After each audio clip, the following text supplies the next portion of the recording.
जो अध्याय का नाम है महाराज पृथु के यज्ञ स्थल में भगवान विष्णु का प्राकट्य, उसके 14वें नंबर श्लोक, जो उसका अनुवाद में एक बार फिर पढ़ूंगा। राजा का निर्दिष्ट धर्म है कि वह राज्य के सारे नागरिकों को सुरक्षा प्रदान करे। ऐसा करने से राजा को अगले जन्म में प्रजा के पुण्य का छठा भाग प्राप्त होता है। किंतु जो राजा अथवा प्रशासक प्रजा से केवल कर वसूल करता है और नागरिकों को समुचित सुरक्षा प्रदान नहीं करता, तो उसके पुण्य प्रजा छीन लेती है और सुरक्षा न प्रदान करने के बदले में उसे प्रजा के पाप कर्मों का भागी होना पड़ता है। तो हर एक जीव को ये समझना चाहिए कि भगवान कौन है। इंद्रियों के स्वामी ऋषिकेश, और भगवान ने मुझे एक विशेष कर्म में संलग्न किया है, मुझे एक विशेष योनि में और विशेष योनि में कर्म करने के लिए प्रवेश दिया है। इसलिए और उस कर्म करके जो मुझे फल मिल रहा है, उस फल को मैं भगवान को अर्पण करना करता हूं या करना चाहिए।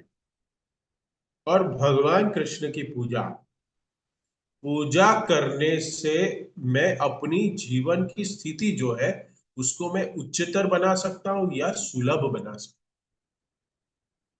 ये सबसे इंपॉर्टेंट है। किसी को भी अपना कर्तव्य जो है, जो भी हम कर्तव्य समझ रहे हैं हमारा, उस कर्तव्य को करना ही है। अपने कर्तव्य को नहीं छोड़ना चाहिए।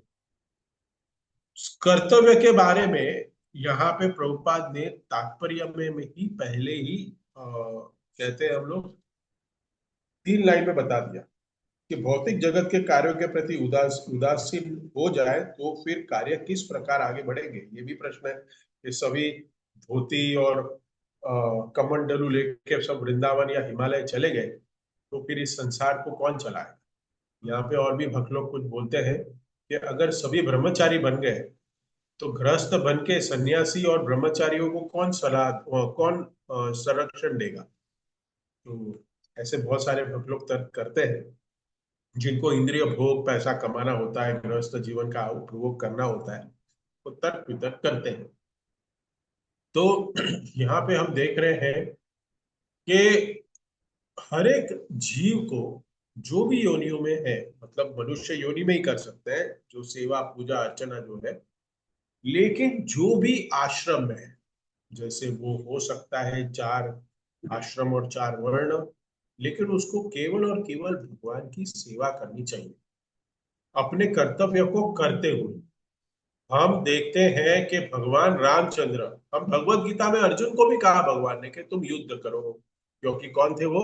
क्षत्रिय। भगवान ने नहीं कहा अरे तुम तो ज्ञानी हो गए, तुमको ये सब कुछ वैराग्य हो गया, तुमको तुम्हारा कोई धन की लालसा नहीं है, अच्छा हुआ तुम्हें युद्ध के पहले तुम्हें ये सब समझ में आ गया, चलो हम दोनों जाते हैं हिमालय। नहीं, भगवान ने उसको क्या कहा? भगवान ने कहा युद्ध करो। क्यों? क्योंकि वो क्षत्रिय है, उसका कर्म है। लेकिन उस कर्म का जो भाग है, जो बेनिफिट है, जो आउटकम है, वो किसको देना है? भगवान को देना है। मेरे लिए करो। तो भगवान रामचंद्र जी की भी एक कथा हम देखते हैं कि भगवान रामचंद्र जी के वो कहते हैं भगवान रामचंद्र जी भी अपने राजा का कर्तव्य कितने सुंदर तरीके से निभा रहे थे। भगवान थे, वो प्रचार कर रहे थे अपने आचरण से सिखा रहे थे, लेकिन वो अपने राजा का कर्तव्य कभी नहीं भूले, अपनी अपने पति का कर्तव्य कभी नहीं भूले, अपने पुत्र का कर्तव्य कभी नहीं भूले। तो रामायण की एक कथा है कि भगवान राम लक्ष्मण जी से कहते हैं कि महल के द्वार के बाहर देखो, कोई भी कोई भी कोई भी व्यक्ति जो मुझे प्रार्थना करने के लिए कोई आया तो नहीं है, देखो कोई मुझे मिलने के लिए, कोई न्याय प्राप्त करने के लिए आया है क्या, देखिए कोई प्रार्थना कर रहा है मुझसे, देखो। तो अगर कोई है ऐसा तो उसको तुरंत राज्यसभा में लेके आओ। तो लक्ष्मण जी देखते हैं कि भगवान तो अंतर्यामी है, उनको पता चल जाता है, इसलिए उन्होंने लक्ष्मण को आदेश दिया कि कोई तो भी है। लेकिन लक्ष्मण जाके देखता है तो कोई नहीं होता है। और आके भगवान को कहते हैं आके कि कौशल राज्य में, आपके राज्य में सब कुछ, सब कुशल मंगल चल रहा है, कोई किसी को कोई भी वस्तु का अभाव नहीं था। और सच में ऐसा था। हम्म, कि सबको जो चाहिए था सब था। आईफोन चाहिए, टैबलेट चाहिए, मर्सिडीज चाहिए, 4 BHK चाहिए। नैरीमन पॉइंट में कि कहाँ चाहिए, लोखंड वाला। हाँ, सब कुछ है मलबा रेल में। हाँ, हम भक्त हैं तो हमें जू में चाहिए, राधा रासबिहारी के बाजू में। तो भगवान राम कहते हैं कि नहीं, तुम वापस जाओ, कोई ना कोई है, मुझे पता है कोई है खड़ा है, दोबारा जाओ, दोबारा जाके आओ, देखो मैं अपने राज्य में अधर्म का लेश मात्र भी नहीं देखना चाहता, और मेरे राज्य में अधर्म भी थोड़ा सा है, तो उसका ज्ञान मुझे होना चाहिए। तुम जाओ देखो, कोई लेश मात्र भी अधर्म है तो मुझे बताइए। तो लक्ष्मण जी पुनः जाते हैं, देखते हैं एक श्वान कुत्ता बैठा होता है, और उसके सिर पे चोट लगी होती, सिर से खून निकल रहा होता है। तो भगवान लक्ष्मण जी पूछते हैं कि तुम यहाँ पे क्यों बैठे हो, क्या उद्देश्य है तुम्हारा। लक्ष्मण जी पूछते हैं तुम्हारे क्या कंप्लेंट है, तुम्हें ये चोट क्यों लगी है। कुत्ता कहता है, श्वान बहता है कि मैं भगवान रामचंद्र से मिलना चाहता हूँ, और मैं उन्हीं को मैं अपनी दुविधा बताऊंगा, मैं उनको ही कंप्लेंट दूंगा, मैं आपको नहीं बताऊंगा। लक्ष्मण जी कहते हैं तुम चलो भगवान रामचंद्र जी के पास। लेकिन कुत्ता कहता है, वो श्वान कहता है कि मैं एक निम्न जाति का प्राणी हूं।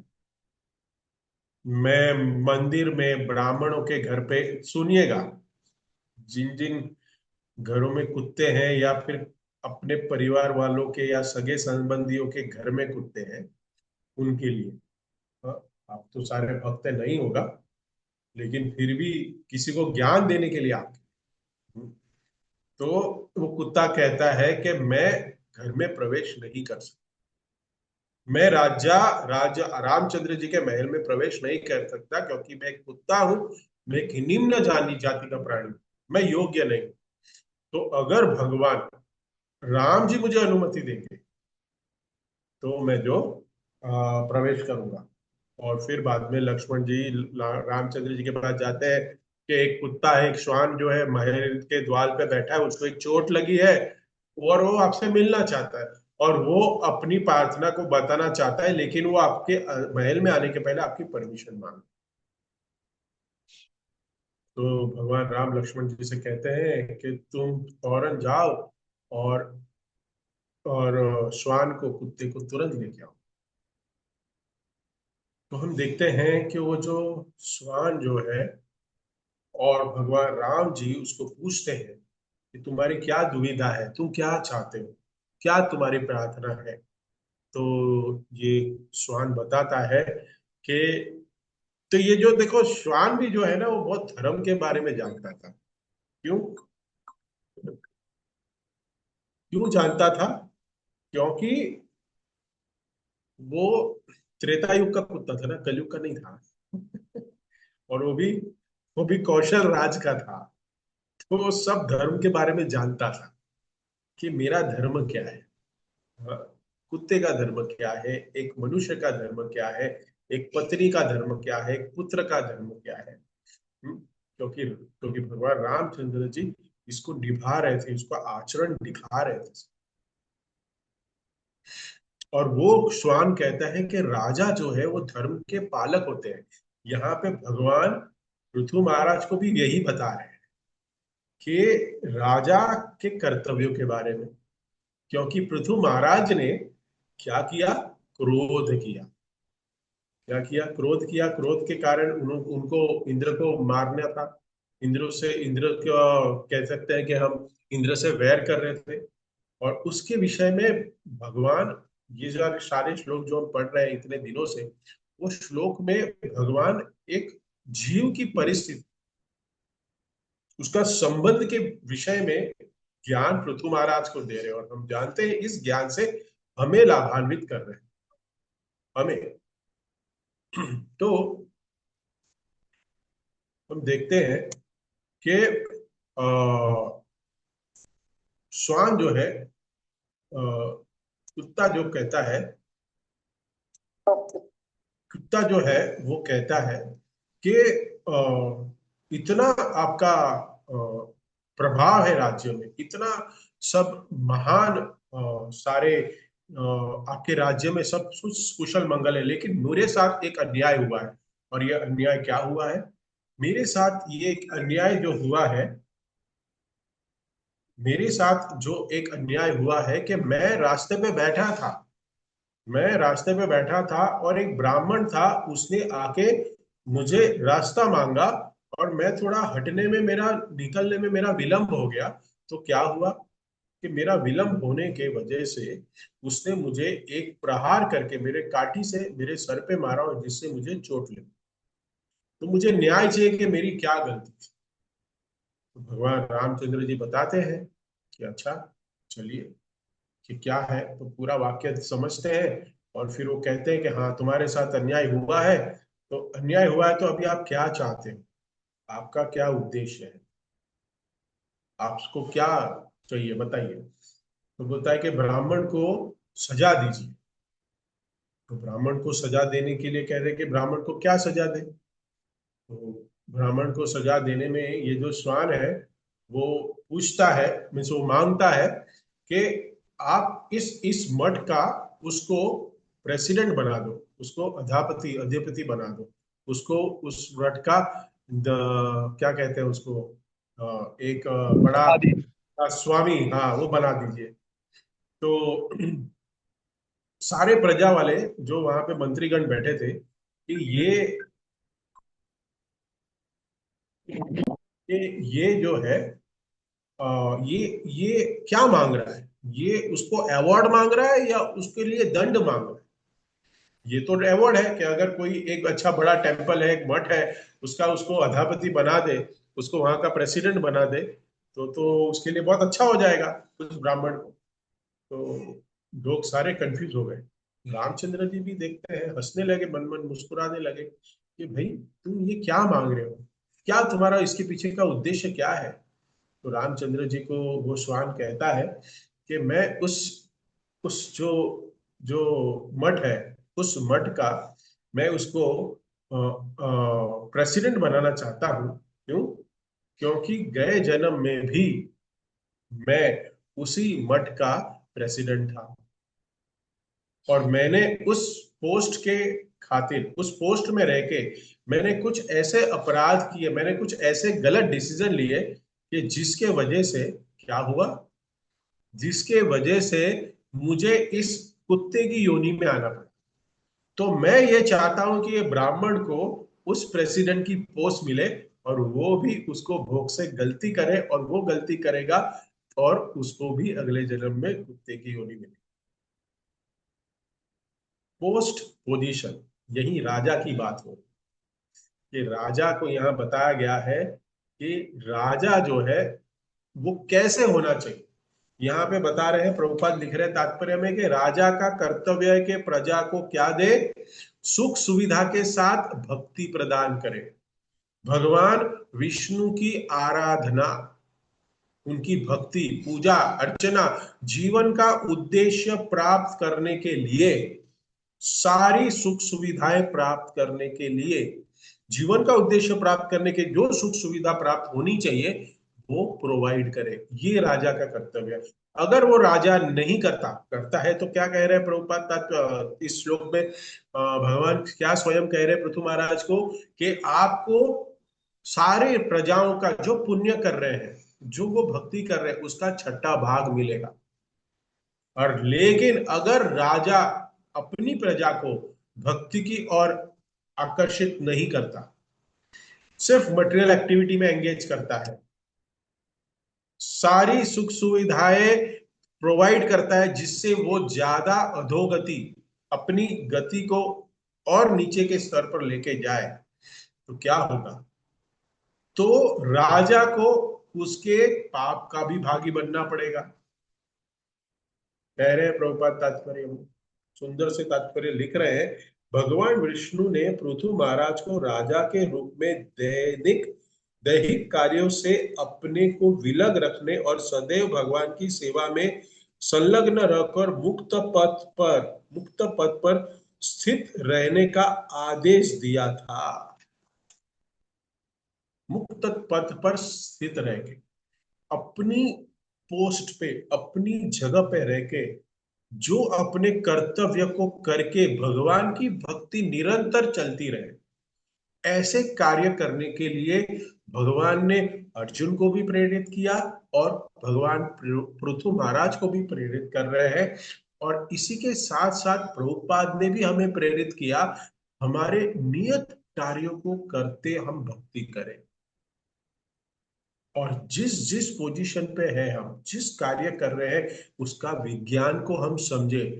इस विज्ञान को हम अगर समझेंगे तो हमारे जो कर्म है, जो हम इस प्रारब्ध भी है और हम कुछ कर्म इस जीवन में भी कर रहे हैं, उससे जो हमारा अगला शरीर बनने वाला है, उससे हम बचे रहे।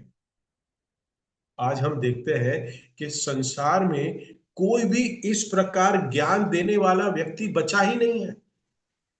हमारे राज्य में जो राज्य का पालन करने वाला है, उसको भी नहीं पता।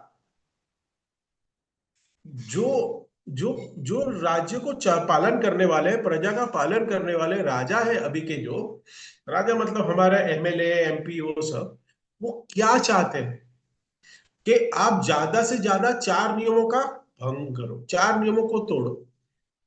ज्यादा से ज्यादा मदिरा पान की दुकानें बना रहे हैं, लाइसेंसेस, बियर बार के लाइसेंसेस दे रहे हैं। ये कल जो मैं सुबह तात्पर्य पढ़ रहा था और फिर मैं कल ऑफिस जा रहा था, तो यहाँ पूना में मैं देखता हूँ, कभी ऐसा ध्यान नहीं आया। देखो ये क्या है, भागवतम पढ़ के ना विजन बढ़ता है, विजन। आज तक कभी ध्यान नहीं गया, लेकिन देखो कि ये भागवतम पढ़ने के बाद कि यहाँ के राजा क्या कर रहे हैं, यहाँ का जो एमएलए एमपी क्या कर रहे हैं। I literally counted, just in 3 kilometers there is 27 beer bar restaurant on the way, and that all develop. और ये सभी मैं देखता हूँ ये पिछले 5 साल में बने हुए, because this area is getting developed. और उसके अंदर क्या है, ऐसे तो नहीं वैष्णव भोजन मिलता होगा, सब मच्छी मटन काट रहे हैं, मांस मदिरा पी रहे हैं। और ये कौन लाइसेंसिंग दे रहा है, कौन बढ़ावा दे रहा है? गवर्नमेंट ही दे रही है, क्योंकि इतना बिजनेस है। और ये करने से क्या हो रहा है, लोग और इतने खुल रहे हैं, मतलब क्या है, सबके पास बिजनेस है, सबके पास बिजनेस है। वो देख रहा है कि इसका बिजनेस बहुत अच्छा चल रहा है, चलो मैं भी चालू करूं, चलो मैं भी चालू करूं, मैं भी चालू करूं, इसलिए सबके पास बिजनेस है। और सबके पास बिजनेस है मतलब सभी प्रजा, जितने भी लोग जी रहे हैं, वो सभी चार नियमों का उल्लंघन कर, धर्म का नाश हो रहा है। और इस धर्म का नाश करने में कौन प्रेरणा दे रहा है? सारे हमारे लीडर्स। क्यों? क्योंकि उनके पास ये भागवतम पढ़ने का ज्ञान ही नहीं है। जैसे हमारे एक भक्त है रामानंद गौर प्रभु, वो अपने एरिया में बहुत प्रयत्न किया कि भाई तुम भगवत गीता बांटने के लिए हमें परमिशन दो और कुछ अपने धन को कंट्रीब्यूट करके आप डिस्ट्रीब्यूट करो ज्यादा से ज्यादा अपने प्रजा में। लेकिन उनको वो करना ही नहीं है, क्योंकि उनको तो बिरयानी और बाटली चाहिए। अगर उनको रात को ये भगवत गीता दी, सब अपने जो आसपास के जो चमचे चेले हैं, तो वो तो भगवत गीता पढ़ेंगे नहीं। उनको क्या चाहिए?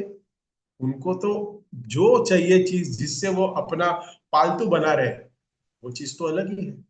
वो हम देख के क्या करेंगे, वो समझेंगे ही नहीं वो चीज को। क्यों? क्योंकि उनके जो लीडर है वो भी नहीं समझ रहे। तो ये परंपरा से चलते आ रहा है इतने दिनों से। और ये जो चलते आ रहा है उससे क्या हो रहा है, अधम, हम अधम योनियों में जा रहे हैं। और फिर आगे जो बहुत सुंदर तरीके से कह रहे हैं, इस प्रकार इस जीवन में प्रजा तथा राजा दोनों सुखी रहेंगे और राजा अपने अगले जन्म में प्रजा के पुण्यों का छठा अंश प्राप्त करता है। जैसे मैंने कहा कि छठा अंश प्राप्त करता है, तो हमें क्या करना है? अगर हम भगवान की के भक्ति के विधि विधानों का, नियमों का सटीक तरीके से पालन करेंगे, तो हमारा जीवन निश्चित ही क्या है, निश्चित ही अगले जन्म हो जाए तो यही जन्म जा सकता है, लेकिन कंफर्म तो है कि अगले जन्म में हमें भगवत भक्ति प्राप्त होगी। वो भी आज जो सीमा में है, आज जिस प्रकार से कर रहे हैं, हम 20% कर रहे हैं, 10% कर रहे हैं, 50% कर रहे हैं, जो भी कर रहे हैं, उससे हम और आगे कर सकते, और ज्यादा कर सकते। और यहाँ पे यही सिद्धांत माता पिता तथा गुरु पर भी लागू किया जाता है, माता पिता पे तो ही लागू किया जाता है। इसके लिए हम देखते हैं 5वें स्कंद में जो ऋषभ देव भगवान अपने पुत्र को क्या आदेश दे रहे हैं, हम देखते हैं। और वो कहते हैं, नायम देह देह भाजा न्यूलोके कष्ट कामान अर्हते भुजाम ये तपो दिव्य पुत्र के ये न सत्वम शुद्ध ये यस्मात् ब्रह्म सौख्यम तू अन्यत। भगवान ऋषभ देव अपने पुत्र से क्या कह रहे हैं, देखियो। हाँ, हे पुत्र, इस संसार के समस्त देहधारियों में जिसे मनुष्य देह प्राप्त हुआ है, 84 लाख योनियों में से हमें जो क्या प्राप्त हुआ है, मनुष्य जन्म प्राप्त हुआ है, उसे इंद्रिय तृप्ति के लिए ही दिन रात कठिन श्रम नहीं करना चाहिए। दिन रात कठिन श्रम नहीं करना चाहिए, श्रम करना चाहिए, कर्म करने चाहिए, लेकिन कठिन नहीं करने चाहिए, कि यही जीवन का उद्देश्य है। कठिन श्रम नहीं करना चाहिए, क्योंकि ऐसा तो मल खाने वाला कुकर सुकर भी करता है। जो सुअर रहता है वो पूरे दिन क्या करता है बताइए? वो पूरे दिन एक जगह पे बैठता ही नहीं है। वो इतना मेहनती है, अगर सबसे ज्यादा मेहनती बोले खाने के लिए जो लालायित है, तो वो कुकर सुकर मतलब सुअर है। वो सुअर है, वो सबसे ज्यादा, आप कभी भी उसको देखो, उसका मुंह है ना नीचे जमीन पे लगा ही रहता है और सूंघते रहता है कि क्या मुंह में डाले, क्या मुंह में डाले, वो कंटिन्यूस चलता है। तो कुकर सुकर के लिए, और हमें क्यों चाहिए? हमें खाने के लिए ही हम कर्म कर रहे हैं। और खाते कितना है, कितना खाते हैं? हमारी जरूरतें कितनी कम है। लेकिन क्या है कि हमें अज्ञान के कारण हम अपनी जरूरतों को बढ़ाते जाते हो, और वो जरूरतों को जरूरत न होते हुए भी जरूरत को अपना अंग बना लिए हैं, और जिसके वजह से हम कठिन परिश्रम दिन रात कर रहे हैं। There is no end. इसलिए कह रहे हैं, बल खाने वाले कुकर सुकर भी करते हैं, कठिन परिश्रम करते हैं। मनुष्य को चाहिए कि भक्ति का दिव्य पद प्राप्त करने के लिए वह अपने को तपस्या में लगाए। इसमें लगाए अपने को, तपस्या में लगाए। ऐसा करने से उसका हृदय शुद्ध हो जाता है, और जब वह इन पद को प्राप्त कर लेता है तो उसे शाश्वत जीवन का आनंद मिलता है, जो भौतिक आनंद से परे है, और अंतर्वत बदल नित्य चलते जाता है। एक माता पिता को क्या करना चाहिए? अपने पुत्र को भगवान की सेवा के लिए उसको प्रेरणा देनी चाहिए। उसको आगे के श्लोक में तो ये बात कहते हैं कि अगर माता पिता, गुरु न सस्यात् जननी न सस्यात्। आगे के श्लोक में तो ये शब्द आता है जो बहुत कठोर है, कि अगर माता पिता अपने पुत्र को अपने पुत्र को अगर भक्ति प्रदान नहीं कर पाते, और उसको सक्षम नहीं है वो प्रदान करने के लिए, तो उसको उनको माता पिता बनने का हक ही नहीं है। गुरु को भी हक नहीं है, अगर वो अपने शिष्य को भगवत धाम न लेके जाए तो उसको गुरु बनने का भी हक नहीं है। ये कौन कह रहे हैं? ऋषभ देव महाराज कह रहे हैं, 5th कैंटो। गुरु न शिष्या जननी न शिष्या। और भी आगे है। तो ये इतना कठोर है हमारे लिए, क्योंकि आज पूरा समाज इसी की ओर बढ़ रहा है। कैसे मैं अपने बेटों को अच्छे से अच्छी एजुकेशन दूं, और अच्छे से अच्छा एजुकेशन देके अच्छे से अच्छी नौकरी दिलाऊं। और अच्छे से अच्छी नौकरी दिलाएगा तो ज्यादा से ज्यादा उसको स्ट्रेस होगा, ज्यादा से ज्यादा डिप्रेशन में जाएगा, हाँ, ज्यादा से ज्यादा एंजाइटी में रहेगा। अभी सुंदर, एक हफ्ते पहले गौरांग प्रभु का एक वीडियो वायरल हुआ, आप लोग ने सुना होगा। हाँ, सुंदर पिचाई और गौरांग प्रभु दोनों एक ही बैचमेट, मतलब एक ही टाइम पे आईआईटी में एंट्री हुए। तो गौरांग प्रभु और वो दोनों मिले तो अपने लंदन के कॉन्फ्रेंस में बता रहे थे कि सुंदर पिचाई उनसे बहुत बूढ़ा दिख रहा है, दोनों की एज सेम है, और गौरांग प्रभु के चेहरे का तेज कितना है, देखिए कितने यंग दिखते हैं। तो गौरांग प्रभु कहते हैं कि आई डील विथ, गौरांग प्रभु कहते हैं कि you deal with Google which create stress, and I deal with Lord Krishna, I deal with God who releases stress. वो स्ट्रेस को मुक्त करते हैं। तो देखिए दो उदाहरण है हमारे। तो हमें पढ़ाई करनी चाहिए, कर्म करने चाहिए, लेकिन साथ साथ में उस पर लगाम रखनी चाहिए। जीवन का उद्देश्य वही नहीं समझना चाहिए, उसके साथ साथ हमें सबको प्रेरणा देनी चाहिए, कर्म करते रहें, और हम अपनी भक्ति को भी निरंतर करते रहे। इस श्लोक इसलिए बहुत सुंदर है ये, कि भगवान ऋषभदेव अपने पुत्रों को क्या दे रहे हैं भाई?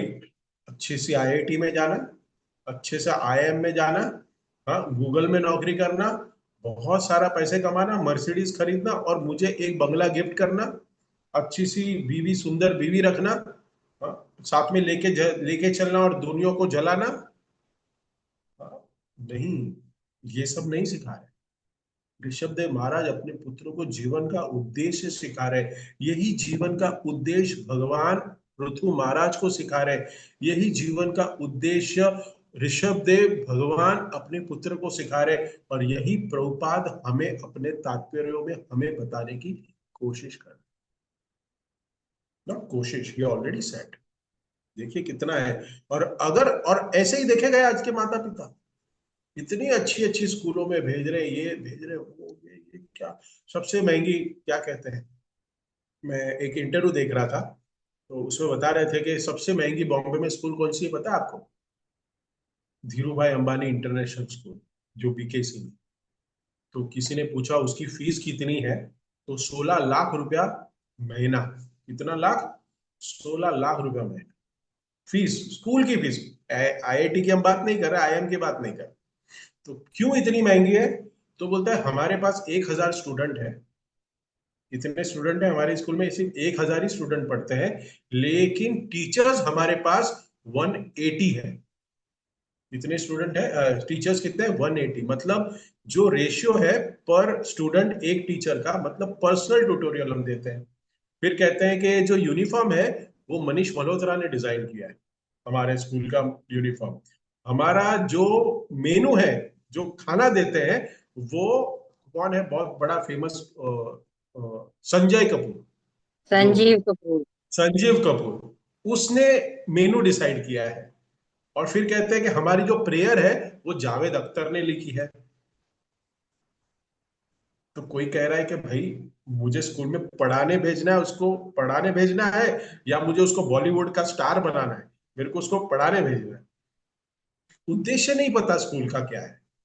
पहले के जमाने में जो राजा थे वो गुरुकुल को स्थापना करते थे, गुरुकुल बनाते थे। और गुरुकुल में क्या होता था? तमोगुण और रजोगुण में व्यक्ति जीता है, लेकिन उसको भगवान की सेवा में लगाने के लिए पहले, सबसे पहले गुरु की सेवा में, एक सेवा में लगाते थे। फिर वो बच्चा धीरे धीरे सतोगुण में आता था। वो बच्चा सतोगुण में आने के बाद फिर उसको गुरु जो है वो धीरे धीरे भक्ति के तथ्यों को, भक्ति के सिद्धांतों को उसको सिखाता था। और जब वो 15 साल का हो जाता था, तब वो एक अच्छा ब्रह्मचारी और एक, हम कह सकते हैं कि अच्छा नागरिक बनता था, जीवन का उद्देश्य को समझता था, और वो फिर राजा का राजकुमार बन के राज का पालन करने के लिए वहां राजकुमार बन के बैठता। उसको पता था ये सब चीज, गुरुकुल सिस्टम। आज क्या है पता ही नहीं हमें। आज की सिस्टम पूरी डिस्टर्ब है। इसमें क्या हो रहा है, हम सभी जीव जो है सारे एंजाइटी, स्ट्रेस, सब में फंसे हो। ये सा जीवन था ही नहीं। भगवान भी ऊपर से देख रहे हैं कि ये मैंने ऐसा बना ही नहीं था, मैंने सोचा ही नहीं था। लेकिन आप लोग तो देखो इतने एक्सपर्ट हो, मैंने तो थोड़ा सा दुख देने के लिए आपको भेजा था, लेकिन आप तो इतने अपने जाल में इतने फंसे हो कि आप अपने इतने दुख बना रहे हो, मुझे कुछ करने की जरूरत ही नहीं। माया भी थोड़ी देर दिन छुट्टी पे जाती है, क्योंकि माया बोलती है कि इन लोग को ही चलने दो ऐसा। हाँ, मेरी कोई जरूरत ही नहीं भगवान, क्योंकि कलयुग के जीव इतने फंसे हुए हैं कि मुझे कुछ करने की जरूरत। और सच में ये चीज किसी को आप कहो मंदिर आने के लिए, दे डोंट हैव टाइम। किसी को कहो सुबह मंगला आरती करके जप करने के लिए, भक्त के समाज में भी देखा गया है कि नहीं कर पा रहे। और हम बात कर रहे हैं भगवत धाम जाने की, हम बात कर रहे हैं भगवत प्रेम प्राप्त करने की। इसके लिए हर एक जीव को, हर एक व्यक्ति को, माता पिता हो, राजा हो, या ग्रुप का लीडर हो, क्या उस ग्रुप का लीडर हो, उसको सभी को भगवान की भक्ति में सबको लगाना चाहिए, देश काल उसकी परिस्थिति समझ के, हर एक जीव। और हम एक बहुत सुंदर कथा सुनते हैं यमुनाचार्य की, शायद मैंने बताई होगी। यमुनाचार्य एक महान राजा हुए, अलवार कहते हैं उसको। और उसके जो दादाजी का नाम मैं भूल गया। तो ये छोटे बचपन में जो यमुनाचार्य थे, वो अपने दादाजी के उनके कहते हैं कि उनके सानिध्य में बहुत अच्छी भक्ति सीखे, भगवत गीता के तथ्यों को। 12 साल की उम्र तक उन्होंने अपने दादाजी के साथ रह के सारे भक्ति के नियमों को, भगवत गीता भागवतम को, श्लोक को पढ़ा। और एक बहुत सुंदर भक्त बने।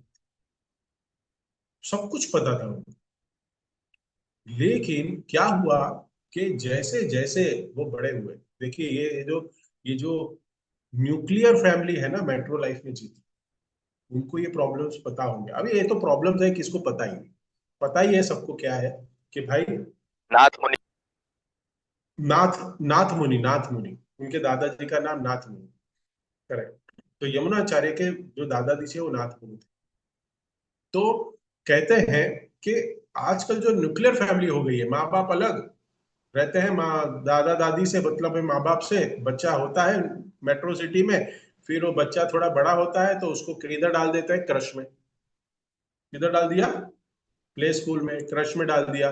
वो सुबह 9 बजे से रात को 7-8 बजे तक क्रश में रहता है, कोई उसको फुल डे केयर स्कूल में डाल देते हैं। और फिर उसको क्या सिखाते हैं, कुछ नहीं, उसको कोई ज्ञान नहीं होता है। मतलब ज्ञान तो होता है, मतलब एबीसीडी, कैसे खाना है, कैसे पीना है, वही बस उतना। लेकिन भक्ति के, आचरण के, एक अच्छा नागरिक बनने के लिए जो दादा दादी प्रेम देते हैं, वो कोई नहीं दे सकता। क्योंकि this is called unalloyed love, जो दादा दादी का है। मित्र के प्रति, अपने नाती के प्रति वो प्रेम होता है, वो आज तो इस संसार में है ही नहीं, खास करके मेट्रो सिटी में वी डोंट हैव। और जिसकी वजह से क्या है, हम हमारी प्रॉब्लम को क्या कर रहे हैं, हम हमारी प्रॉब्लम को प्रॉब्लम बना के रख, लेकिन हम क्या प्रॉब्लम है उसकी जड़ पे नहीं जा रहे। हम जड़ पे नहीं जा रहे। क्या है, स्ट्रेस है, तो चलो साइकियाट्रिस्ट के पास जाओ। नहीं, वो साइकियाट्रिस्ट नहीं करेगा, वो स्ट्रेस क्यों आया है, वो उसका निदान करना चाहिए। वो तो अपना धंधा चला रहे हैं। हाँ, वो बोली दे देगी, ये करेगी, वो करेगी, नहीं चलेगा। तो ये नाथ मुनि जो थे, वो देखें, क्योंकि वो अपने पुत्र को इनिशियल स्टेज में, इसलिए एक बार है ना, मुझे कह देना चाहिए सच में सब। मैं तो बहुत ओपन हार्टेड, मैं तो बोल देता हूँ जो मेरे साथ भी हुआ है। मेरे बेटा बचपन में ऐसे भक्ति के लिए, आप तो देखें, आप लोग के सामने ही बड़ा हुआ है, और अभी भी भगवान की दया से कर रहा है। लेकिन महाराज ने मुझे, परम पूज्य गोपाल कृष्ण महाराज ने बता दिया, क्योंकि जब बच्चे छोटे होते हैं ना, तो उसको जो कहे वो करते हैं। जो बच्चे छोटे होते हैं, by the till the age of 10-11, उसको आप धोती पहनाओ, पहन लेंगे, उसकी शिखा रखो, रख लेंगे। आप उसको मंदिर लेके जाओ, लेके जाएंगे, क्योंकि उनके पास उसका डिसीजन पावर नहीं होता है, वो कर लेते हैं, वो आपको फॉलो करते हैं। हमें क्या लगता है, अरे बच्चा देखो कितना सुंदर नाच रहा है, कीर्तन कर रहा है, हरि बोल बोल रहा है, हरे कृष्ण बोल। तो वैसे ही मेरा भी बेटा था, महाराज के सामने कहा दंडवत करो, महाराज को हरे कृष्णा बोलो, हरे कृष्णा, महाराज ऐसे सब किया। Then finally what he said, the Aniruddha, the real devotions start after 13 years। समझा क्या बोला? The real devotion starts after 13 years। Till 13 years he don't have any decision power, he will accept whatever you say, he will accept। ऐसे सब नहीं बोला, लेकिन मैं आपको एक्सप्लेन करने के लिए बोल रहा हूँ, बट वो एक सेंटेंस मैंने तभी समझ लिया महाराज क्या बोल रहे हैं।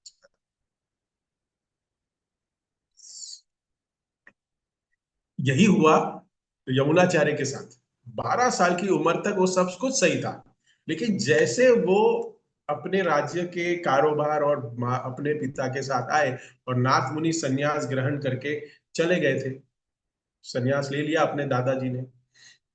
ये पहली सिस्टम थी। अभी तो आजकल के 70-80 साल तक भी वो अपने घर में बैठे हुए हैं और फिर गालियां खाते हैं। और फिर कहते हैं कि हमारे साथ ये हो गया वो हो गया, लेकिन पहले सिस्टम बहुत सही था। बहुत कठोर बोल रहा हूँ, लेकिन ये सच जो ये शास्त्र आगे है बता रहे वही बोल रहा हूँ मैं। और खास करके आप लोग श्री ऋषभदेव महाराज के जो जो प्रभुपाद ने तात्पर्य लिखे उस पर तो पढ़ ही सकते हैं आप लोग। सब कह रहे हैं कि व्यक्ति को अपना नियत कार्य करके एक समय निकल जाना है। वानप्रस्थ 49 ईयर्स, 55 के बाद संन्यास, retire, give everything to next generation and leave. ये बहुत बहुत इंपॉर्टेंट है, ये सब चीज को हमें समझना। और इस वर्णाश्रम धर्म को हम नहीं समझ रहे, इसके लिए हम पूरा समाज बहुत प्रॉब्लम में फंसा हुआ है। तो नाथ मुनि ने देखा कि मैंने अपने पुत्र को, अपने पोते को इतने ज्ञान दिया, इतना सब कुछ दिया, लेकिन आज वो क्या कर रहा है, वो समाज में अपना वर्चस्व बढ़ाने के लिए राजा बन के, अलवर, वो राजा अलवर बने, तो वो क्या कर रहे हैं, वो इस राज्य को जीतने के लिए, इस राज्य को जीतने के लिए कठोर परिश्रम कर रहे हैं। क्या कर रहे हैं, कठोर परिश्रम कर रहे हैं। और कठोर परिश्रम करने से क्या होता है, you don't have time to chant properly, read properly, serve properly. क्योंकि जीवन का जो 24 घंटा है, उसमें से 6 घंटे तो हमारे, सॉरी 6 नहीं, 7-8, 7-8 घंटे तो सोने में चले जाते हैं। बचता क्या है, सुबह का समय है, उस सुबह के समय भी हम नहीं उठ पाते हैं। और हमने देखा है बहुत भक्तों का ये है कि अगर मैं सुबह ब्रह्म मुहूर्त में उठ के मेरा जप नहीं कर पाता, तो पूरे दिन जप नहीं होता। क्योंकि वो सुबह का समय है, वो सत्व गुण का समय है। उसके बाद हम गृहस्थ है, उसके बाद उसको अलग अलग कार्यों में प्रेरित रहना पड़ता है। चाहिए नहीं, लेकिन फिर भी करना पड़ता है उसको। परिवार का भरण पोषण करने के लिए, परिवार को लग्जरी प्रोवाइड करने के लिए करना पड़ता है। करते हैं हम। तो राजा यमुनाचार्य जो अलवर था, वो भी ऐसे भौतिक कार्यों में पूरे संलग्न हो गए। और क्या किया, अपना जीवन का उद्देश्य से पूर्ण विमुख हो गए।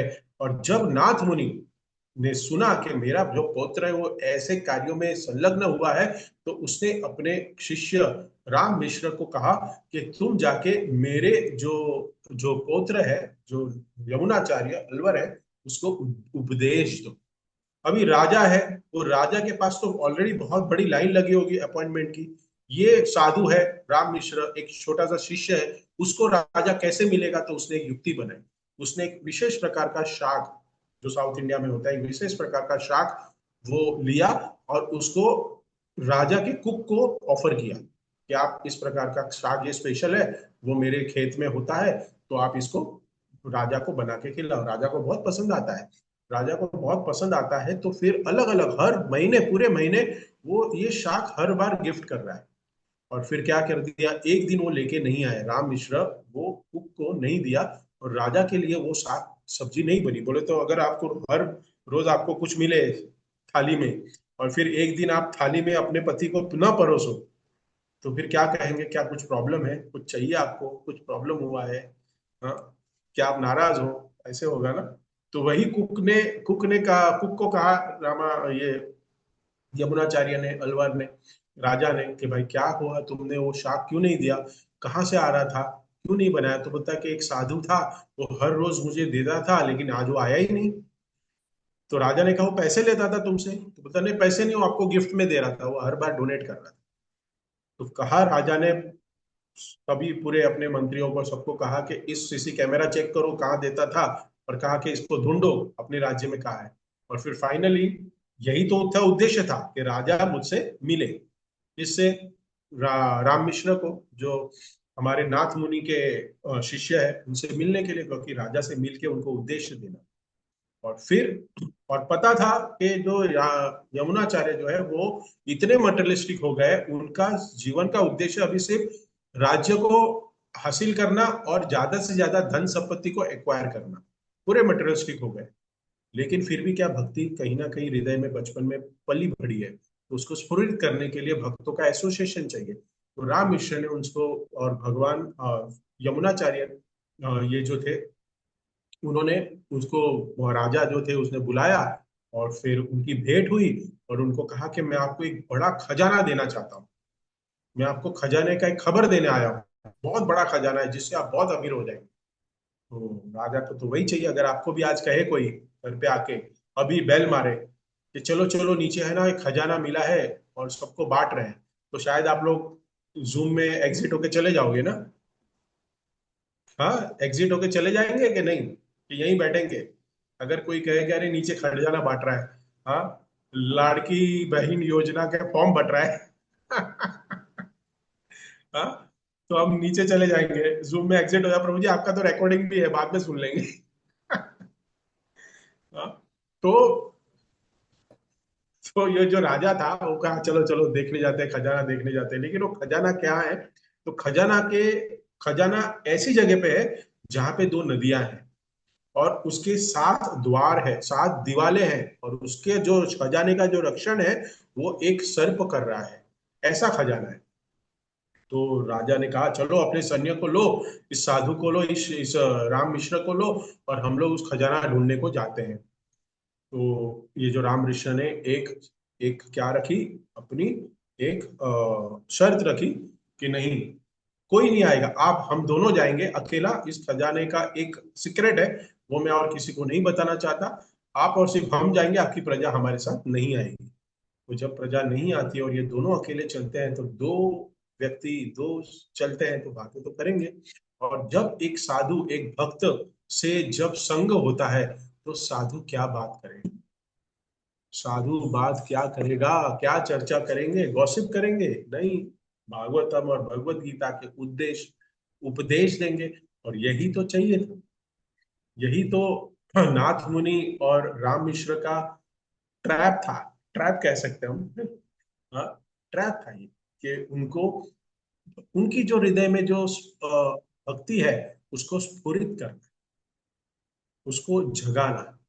तो भगवत गीता का ये जो 12वें अध्याय भक्ति योग का 8वें नंबर का श्लोक सुनाते हैं इसको, राजा को कहते हैं, मय्ये मन आधस्व मयि बुद्धि निवेशय निवशिष्य मय्येव अत ऊर्ध्वन संशयम।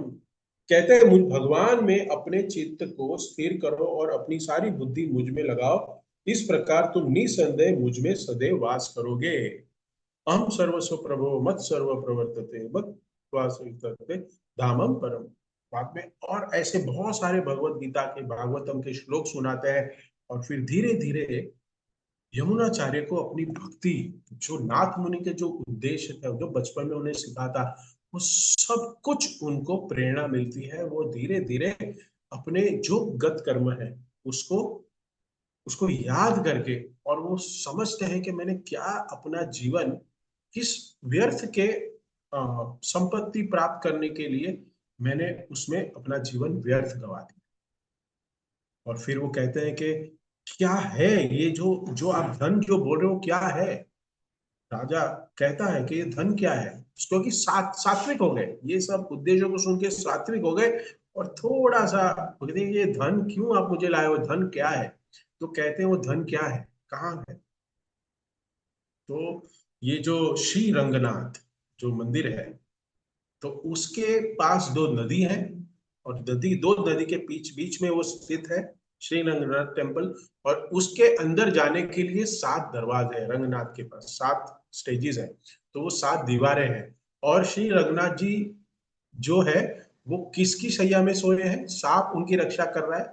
तो कौन है वो? शेषनाग उनकी रक्षा कर रहा है। और ये जो असली धन है वो क्या है? लेटे हुए हैं धन, असली धन रंगनाथ जी, भगवान विष्णु की आराधना, भगवान विष्णु की भक्ति, यही हमारा जीवन का सबसे बड़ा धन है, जो हमें हमारे 6 गोस्वामियों ने सब कुछ धन को देके, सब धन को परित्याग करके जिसके लिए वृंदावन में, मायापुर में, जगन्नाथपुरी में अपना जीवन व्यापन किया, सब कुछ को दे दिया। हम क्या कर रहे हैं? भक्ति करने के बाद भी वैसी धन प्राप्त करने की लालच। और उन्होंने क्या किया, उस दिन से जो राजा है यमुनाचार्य है, वो सब कुछ समझ गए और भगवान की आराधना में लग गए, अपने जीवन के नियत कर्म के साथ साथ राजा का कर्तव्य निभाते हुए अपने भक्ति के कर्म करते रहे, भक्ति भी करते रहे और राजा का राज्य निभाना और प्रजा को, सबको भक्ति प्रदान करना, ये भी देने के लिए वो प्रेरित हो गया। लेकिन क्यों हुआ? साधु संग, साधु संग मिला। और साधु संग करने के बाद उनके साथ सेल्फी नहीं ली, उनके साथ फोटो खींच के व्हाट्सएप पे नहीं रखे, उनके साथ फोटो खींच के इंस्टाग्राम में नहीं डाली, उनके साथ फोटो अलग अलग रथ यात्रा इधर उधर जाके वो फेसबुक पे पोस्ट नहीं डाली।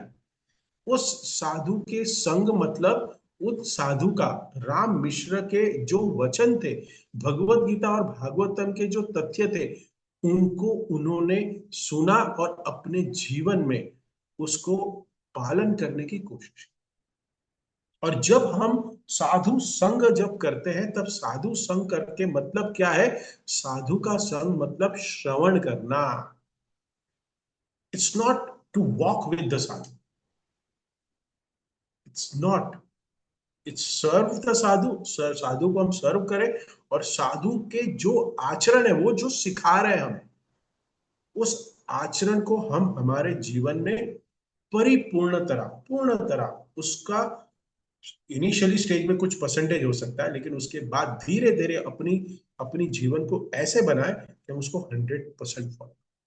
इसको कहते हैं असली साधु संग। और हमारा प्रॉब्लम क्या है, मेरा भी इसमें, कि हम साधु संग कर रहे हैं भक्तों के समाज में, लेकिन फिर भी अभी भौतिक विषयों से आसक्ति जा नहीं रही है, क्योंकि हम भागवत का जो श्रवण है वो नित्यम, और उसके साथ साथ श्रवण करने के बाद उसके अनुरूप प्रैक्टिकली लाइफ दिन में जीने की कोशिश नहीं। That is a problem. इसके लिए हमारे पास अभी भी प्रेम नहीं है, अभी भी हमारा नयनम गलत शुरू नहीं हो रहा है, क्योंकि अभी भी हमें जब करते वक्त नींद आ रही है, जब करते वक्त हमें मन नहीं लग रहा है, भागवतम पढ़ते पढ़ते हमें मन नहीं लग रहा है, भौतिक विषयों में बहुत सारा हम लोग संलग्न हुए हैं, लेकिन नहीं हो रहा है। क्यों? क्योंकि हमारा प्रोसेस हमें दिया गया है, उस प्रोसेस को हम ठीक से फॉलो नहीं करेंगे। इसलिए यहाँ पे प्रभुपाद तात्पर्य में सुंदर तरीके से पृथु महाराज को बता रहे हैं कि क्रोध मत करो, क्योंकि ये क्रोध हुआ है आपका सबसे बड़ा प्रॉब्लम। क्रोध ही है जो आपको, हमें सभी पुण्य को भी क्षीण करता है क्रोध। अगर हम किसी पे क्रोध करते हैं, गुस्सा करते हैं, तो हमारे पुण्य को क्षीण करता है, हमारी भक्ति को क्षीण करता है। इसलिए हमें इससे बचना है। और ईर्ष्या जो की, किसने की? इंद्र ने ईर्ष्या की, तो उसको भुगतना तो पड़ेगा ही। लेकिन उसके रिएक्शन में पृथु महाराज ने क्रोध किया। इसके लिए भगवान ब्रह्मा जी को भी आना पड़ा और भगवान विष्णु जी को भी आना पड़ा और उनको उपदेश देना पड़ा। तो ऐसे ही हमारे जीवन में भी हम सोचें कि हमारे पास भी साधु संग है, प्रभुपाद की किताबें हैं, हरिनाम है, इतने सुंदर सुंदर भगवान के अर्चो विग्रह, सुंदर मंदिर है, और हम वहां पे अपनी सेवा दे सकते हैं। भगवान जगन्नाथ जी की रथ यात्रा भी है, इतने सारे फेस्टिवल है। तो हम अपने जीवन को कुछ कुछ क्षमता के अनुसार, अपनी अपनी स्थिति के अनुसार जितना सरेंडर हो सके, जितनी सेवा हम कर सके, उतना ज्यादा से ज्यादा हम भगवान की सेवा में लगे और भक्ति के कार्यों को एज इट इज ग्रहण करें।